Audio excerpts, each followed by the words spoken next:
de esta semana. Como siempre, presento a quien me acompaña en esta oportunidad, el pastor Carlos Mayer. Pastor, un gusto de que pueda estar acá con nosotros. Para mí es un privilegio el compartir el repaso de esta lección, sabiendo que la Iglesia ha cambiado un poquito el sistema de lecciones de la escuela sabática. Exacto. ¿La temática, dice usted? Sí, porque nunca antes habíamos estudiado estos temas de esta naturaleza. Es cierto. Y la Iglesia a nivel mundial tenía un ciclo de 5 años estudiando doctrinas. Ajá. Y ha llamado poderosamente la atención. Es que no hay duda que en las relaciones interpersonales, la actitud personal de uno tiene mucho que ver con la marcha de la familia, con el trabajo, y repercute en la iglesia también. Exacto, ¿no? Yo creo que la pregunta que siempre iniciamos es qué les pareció la lección de esta semana, pero estamos en una lección clave, que es la lección 13, la última, ¿no? Y usted ya medio expresó cómo sintió la lección, ¿no? Sí, la de esta semana es como una síntesis de un cristianismo práctico, Sí. genuino, no de un cristianismo nominal. Ujú. Y al mencionar el psiquiatra Barker Ujú. en la introducción, quedé pensando en la cantidad de publicaciones científicas que ahora están empezando a reconocer Es cierto. que la religiosidad, que la fe, que el perdón, la esperanza, son factores muy positivos en la salud emocional, física de los individuos. Quiere decir que la ciencia está empezando a reconocer algunas cosas que antes las negaba rotundamente. Digamos, reconoce los efectos, pero no sabe cómo. Es que si nosotros vamos a la oración, Sí. no podríamos explicar mucho acerca de la oración. Ajá. A veces me quedo pensando, yo cuando voy a la farmacia, no le pregunto al farmacéutico cómo es el remedio que el médico Sí. me ha recetado. Es cierto. Lo compro y lo tomo. Ajá. Pero mucha gente quiere demostraciones de Dios, de ver cómo actúa, Ujú. cómo actúo yo, y quiere pruebas. Y quiere pruebas. Sin embargo, pero para otros aspectos de la vida no se es tan exigente. Por eso digo, está ahí el secreto, ¿no? El justo vivirá por fe. Y es el tema de la fe, es algo que no se puede explicar científicamente, pero sí, cuando lo experimentamos es algo hermoso, y por eso me gusta en la introducción lo que el autor presenta allí, ¿no?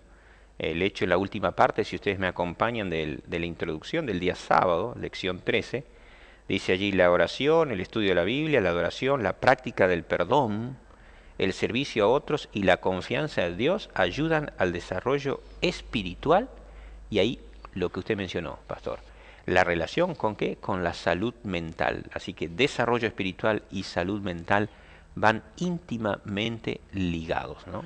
Esos elementos que has mencionado, Roberto, me ayudan a crecer espiritualmente y son los que me dan la salud tanto física como emocional, y me da una estabilidad emocional, factor que estamos notando en la sociedad. Cada vez se lo siente menos. Se lo siente menos. Hay más gente desequilibrada. Mucha inestabilidad. Efectivamente. Emocional, sí. Es que se lo tiene a Dios como en un rincón, Sí. y se lo busca cuando se lo necesita.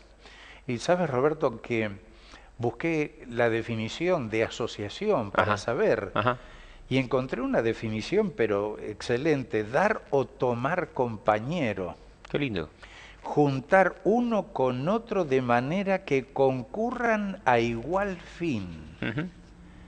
Qué lindo. Allí es lo que mencionábamos de un cristianismo práctico, Sí. genuino, puro, sincero, espontáneo, permanente, no circunstancial. Creo que ahí entendemos un poquito por qué el autor coloca el versículo de San Juan capítulo 15, verso 4. Si ustedes me acompañan, buscan en sus Biblias o miramos allí en el folleto el versículo para memorizar. Dice, permaneced en mí. San Juan capítulo 15, verso 4, y yo en vosotros, en cuanto al tema de la asociación. Y entonces agrega allí, como el pámpano no puede llevar fruto por sí mismo, nosotros, cierto, totalmente alejados de Dios no tenemos fruto, y si no permaneced en la vid, tampoco vosotros si no permanecéis en mí. Y bueno, aquí presenta en el primer tema, cierto elemento para estar vinculado, para estar asociados con Dios, se presenta el tema de la oración. Ahora es interesante, a veces en nuestros cultos, cuando pedimos que nuestros hermanos oren solos, Ajá. Terminamos muy rápido nuestras oraciones. Y cuando hay alguien que se queda un poco más de tiempo orando, enseguida comenzamos a pensar qué problema tendrá que está orando más. Y nosotros nos encontramos que Jesús no solamente asistió a la sinagoga de acuerdo a la lección, lo que dice el día domingo, a la sinagoga en Capernaum, sino que sacó demonio de una persona.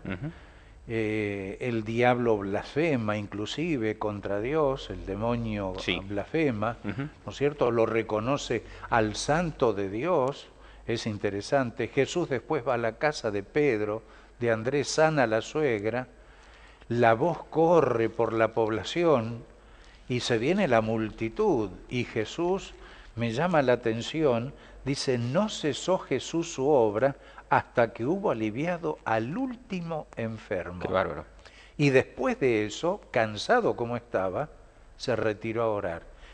Y se levantó temprano para continuar orando. La fuerza física, Jesús, ¿cierto?, la recibía también a través de la oración, ¿no? Sí, a veces uno se encuentra con gente que dice, no tengo ganas de orar, no siento deseos de orar, ¿qué puedo hacer? Y siempre he utilizado la ilustración, cuando estamos con fiebre, no tenemos ganas de tomar líquido. Sí. Y el médico dice, tiene que tomar mucho líquido. Y tomamos a la fuerza. Y lo necesitamos. Lo que debemos hacer es perseverar en la oración, porque esa asociación con Jesús, el orar al Señor, no es algo circunstancial o temporario, sino que es permanente. Es una actitud, no es una sensación, no es un sentimiento, es una actitud que yo tengo hacia el Creador. San Lucas 18, el Evangelio según San Lucas capítulo 18, verso 1, dice justamente lo que está hablando el pastor. Dice, también le refirió Jesús una parábola sobre la necesidad de orar siempre y no desmayar. Es decir, es una actitud, digamos, es una necesidad y es una perseverancia constante, ¿no? Y bueno, ahí vemos la relación que el autor quiere. Coloca el tema de la oración, este ejercicio de la oración, y lo relaciona íntimamente con el tema de la sanidad mental o el equilibrio mental o la estabilidad mental, ¿no? Y dice allí, la oración es un factor positivo en el bienestar y la salud mental. Cómo a través de la oración se canalizan ciertas angustias, todo lo que es el agobio, las cargas, y cómo se direccionan los pensamientos hacia la fuente de vida, ¿no? Y nos hemos habituado muchas veces a buscarlo al Señor en oración cuando las cosas no andan bien, o nos hemos metido en problemas. Exacto. Pero cuando las cosas marchan bien, o terminamos un día, dice la lección, muy estresados, decimos, bueno, hoy que el Señor me perdone, dejo la oración, total, Él sabe que yo estoy asociado a Él, pero es la comunión que necesito para poder desestresarme y que ese estrés no se transforme en distrés y perjudique mi salud, ya que la oración me proporciona bienestar mental, dice la lección del día domingo. Exactamente, exactamente. Termina allí el día domingo con una frasecita del autor. Si usted me acompaña en el último párrafo, la última oración, dice allí, no necesitamos comprender todos los misterios de la oración para tener una buena relación con Dios. Allí es, practiquemos la oración y veremos los resultados de cómo Dios obra y cómo a través de la oración tú y yo, ¿cierto?, con esa oración de fe podemos asirnos de la mano de Dios, experimentar allí su poder y encontrar esa salud, esa estabilidad que Dios desea con cada uno de nosotros.